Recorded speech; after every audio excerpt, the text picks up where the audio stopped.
اعوذ باللہ من الشیطان الرجیم بسم اللہ الرحمن الرحیم صلی اللہ علی محمد صلی اللہ علیہ وآلہ وسلم۔ السلام علیکم ورحمۃ اللہ وبرکاتہ۔ دوستو، آپ کو جیسا کہ پتہ ہے کہ ہم نے یہ رمضان المبارک میں ایک پروگرام شروع کیا ہے جس کا آج الحمدللہ تیسرا پروگرام ہے۔ تو یہ ہم ہر ویڈیو میں بتا دیتے ہیں کیونکہ کچھ لوگ پوچھتے ہیں یار یہ کہاں سے بیان ہے یا کہاں لکھا ہے، تو اس لیے میں یہ ہر دفعہ دکھا دیتا ہوں کہ یہ دعوت اسلامی کی کتاب فیضان سنت ہے، اور اس میں جو باب احکام روزہ ہے اس میں سے ہم بیان کرتے ہیں کیونکہ رمضان المبارک کا مہینہ ہے تو اسی حوالے سے بات کرتے ہیں۔ تو آج ہم بات کریں گے کہ نبی پاک صلی اللہ علیہ وآلہ وسلم نے فرمایا کہ 3 طرح کے بدبخت لوگ ایسے بھی ہیں دنیا میں۔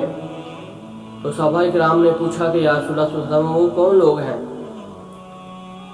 تو مروی ہے کہ حضرت سیدنا جابر بن عبداللہ رضی اللہ تعالی عنہما سے مروی ہے کہ تاجدار مدینہ صلی اللہ علیہ وآلہ وسلم نے فرمایا کہ 3 طرح کے وہ لوگ کون ہیں؟ پہلا وہ جس نے ماہ رمضان کو پایا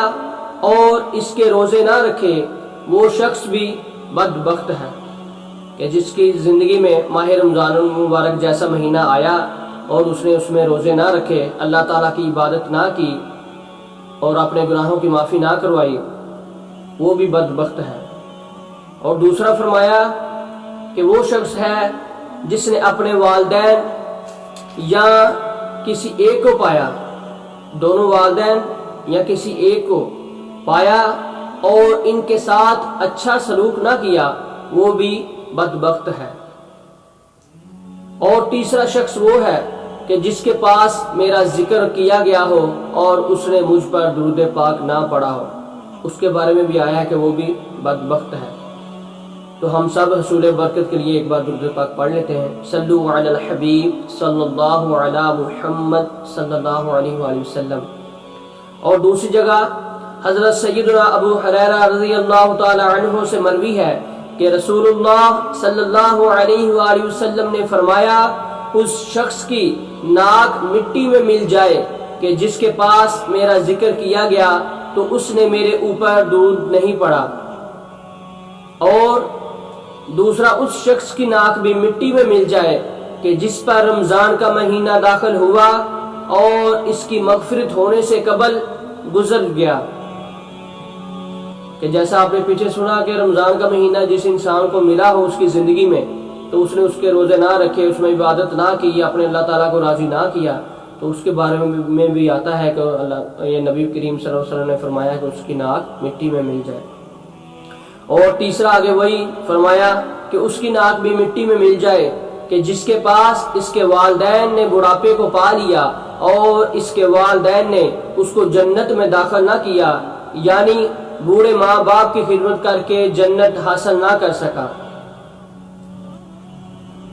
روزہ کی اگرچہ ظاہری شرط یہی ہے کہ روزہ دار قصداً کھانے پینے اور جماع سے باز رہے، تاہم روزے کے کچھ باطنی آداب بھی ہیں جن کا جاننا ضروری ہے تاکہ حقیقی معنوں میں ہم روزہ کی برکتیں حاصل کر سکیں۔ وہ کون سے 3 درجے ہیں؟ پہلا عوام کا روزہ۔ روزے کے 3 درجے ہیں اور اس میں سے سب سے پہلا ہے عوام کا روزہ، اور دوسرا ہے خواص کا روزہ، اور تیسرا ہے اخص الخواص کا روزہ۔ اب ہم تینوں پہ بات کریں گے کہ عوام کا روزہ کیا ہے۔ روزہ کے لغوی معنی ہے رکنا، لہذا شریعت کی اصطلاح میں صبح صادق سے لے کر غروب آفتاب تک قصداً کھانے پینے اور جماع سے رکے رہنے کو روزہ کہتے ہیں، اور یہی عوام کا روزہ ہے، یعنی عام لوگوں کا روزہ ہے۔ اور دوسرا ہے خواص کا روزہ، یہ کھانے پینے اور جماع سے رکے رہنے کے ساتھ ساتھ جسم کے تمام اعضاء کو برائیوں سے روکنا، خواص یعنی خاص لوگوں کا روزہ ہے۔ اور تیسرا ہے اخص الخواص، اپنے آپ کو تمام تر امور سے روک کر صرف اور صرف اللہ کی طرف متوجہ ہونا، یہ اخص الخواص کا روزہ ہے، یعنی خاص لوگوں کا روزہ ہے۔ تو پیارے بھائیوں، ضرورت اس امر کی ہے کہ کھانے پینے کے وغیرہ سے رکے رہنے کے ساتھ ساتھ اپنے تمام تر اعضائے بدن کو بھی روزے کا پابند بنایا جائے۔ لیکن افسوس ہمارے اکثر اسلامی بھائی روزہ کے آداب کا بالکل ہی لحاظ نہیں کرتے، وہ صرف بھوکے پیاسے رہنے ہی کو بہت بڑی بہادری تصور کرتے ہیں۔ وہ بولتے ہیں کہ یہی بڑی بہادری کا کام ہے کہ ہم پورا دن بھوکے رہے، اور روزہ رکھ کر بے شمار ایسے افعال کر گزرتے ہیں جو خلاف شرع ہوتے ہیں۔ اس طرح فقہی اعتبار سے روزہ ہو تو جائے گا، لیکن ایسا روزہ رکھنے سے روحانی کیف و سرور حاصل نہ ہو سکے گا کہ روزہ بھوکا رہنے سے روزہ تو ہو جائے گا، لیکن جو اثر روزے کے اس کو فوائد حاصل ہونے تھے، وہ جو ہر طرح کے کام کرتا رہا، جھوٹ بھی بولتا رہا، چغلی غیبت سارا کچھ کرتا رہا، اپنے آپ کو ان چیزوں سے بچا کے نہیں رکھا، تو روزہ تو اس کا ہو جائے گا، لیکن اس کو جو اصل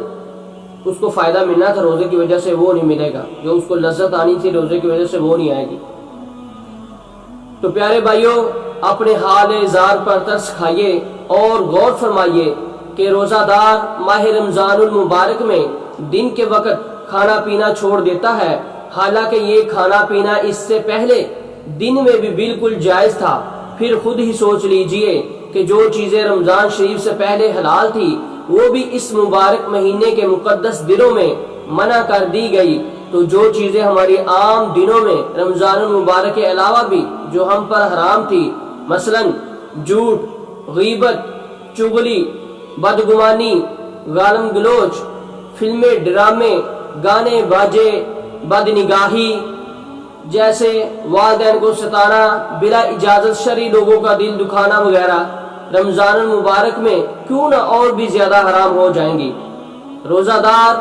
رمضان المبارک میں حلال طیب کھانا پینا چھوڑ دیتا ہے، حرام کام کیوں نہ چھوڑے۔ اب فرمائیے، جو شخص پاک اور حلال